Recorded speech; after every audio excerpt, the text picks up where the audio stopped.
پرانے زمانے کی بات ہے، ایک چھوٹے سے گاؤں میں حاجی کریم داد نام کا ایک بزرگ رہتا تھا۔ گاؤں بھر میں وہ اپنی سچائی، ایمانداری اور امانت کی وجہ سے مشہور تھا۔ لوگ اپنے زیور، پیسے اور قیمتی چیزیں بغیر کسی تحریر کے اس کے پاس امانت رکھوا دیتے تھے، کیونکہ سب جانتے تھے کہ حاجی کریم داد کے پاس رکھی چیز اللہ کی حفاظت میں ہوتی ہے۔ ایک دن ایک اجنبی گاؤں میں آیا۔ اس کے ہاتھ میں سونے کی ایک تھیلی تھی۔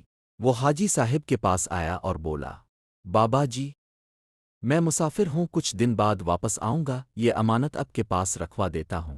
حاجی صاحب نے بغیر کسی سوال کے تھیلی لے لی اور ایک پرانی لکڑی کی صندوقچی میں رکھ دی۔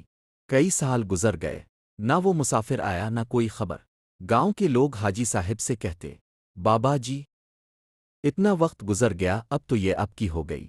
مگر حاجی کریم داد ہمیشہ مسکرا کر کہتے، امانت وقت کی محتاج نہیں ہوتی، جب مالک آئے گا امانت لوٹنی ہوگی۔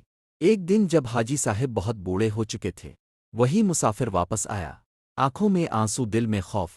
اس نے کانپتی آواز میں کہا، بابا جی، میری امانت؟ حاجی صاحب نے فوراً صندوقچی کھولی، وہی سونے کی تھیلی نکالی اور مسافر کے ہاتھ میں رکھ دی۔ مسافر روتے ہوئے حاجی صاحب کے قدموں میں گر پڑا اور بولا، میں آپ کو آزمانا چاہتا تھا، اصل میں وہ تھیلی خالی تھی۔ حاجی صاحب مسکرائے اور فرمایا، بیٹا، میں انسان نہیں، اپنی نیت کو بچاتا ہوں، امانت ہو یا خالی تھیلی، ایماندار کا دل کبھی خالی نہیں ہوتا۔